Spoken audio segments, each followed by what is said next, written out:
Hi, my name's Lauren, Random Tuesday, and today I'm going to show you how to create and use flat back casts for your cosplay.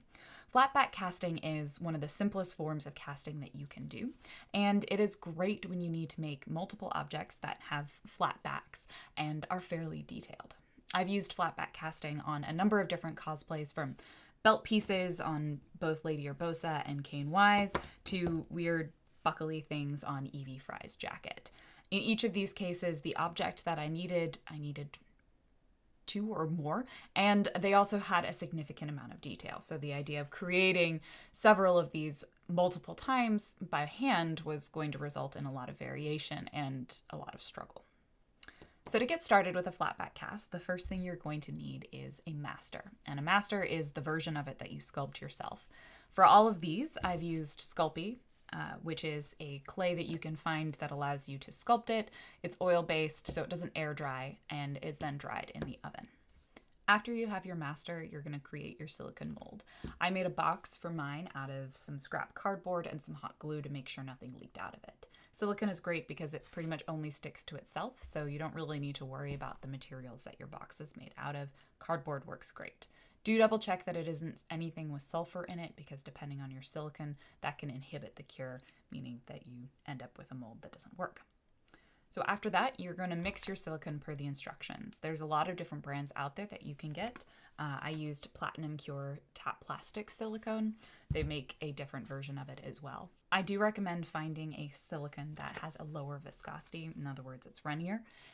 Having a lower viscosity when you have a highly detailed mold, or if you're like me and you don't have a vacuum degasser, is going to help prevent the formation of a lot of bubbles. And it's also going to help you get a more detailed final silicone mold, and therefore a better cast. Once you pour the silicone, allow it to cure per the instructions again. And that brings us to how do we actually do the polyurethane casting. Before you get started on your casting, you're going to want to make sure you have the appropriate safety equipment. Make sure you have a well-ventilated area, wear a respirator, and use gloves. After that, you're ready to get started.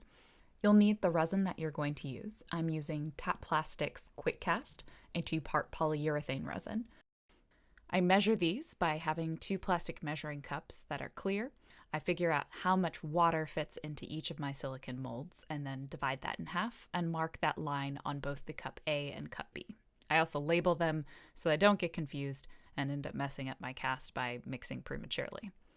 You'll also want a 3rd mixing cup that you're going to pour your parts into once you get started in the process, as well as some mixing sticks. In this case, it doesn't matter if they're made of wood or plastic.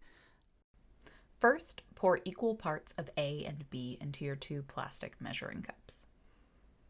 Next, simultaneously pour both parts into your 3rd plastic cup. You're going to see it start to react pretty quickly, so it's time to get mixing. Stir for about 30 seconds, or until you can see both parts have evenly mixed together. If you start feeling any heat, definitely time to pour it into the molds, because it means the reaction has already started.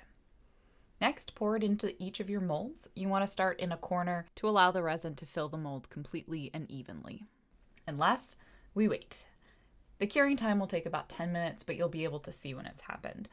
It'll turn from the sort of orangey color to the completely clear white of the final cast.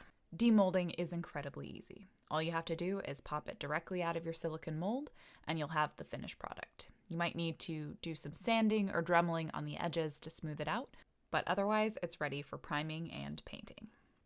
Thank you so much for watching, and I hope this helps with your next cosplay. If you do have any questions, leave them in the comments below.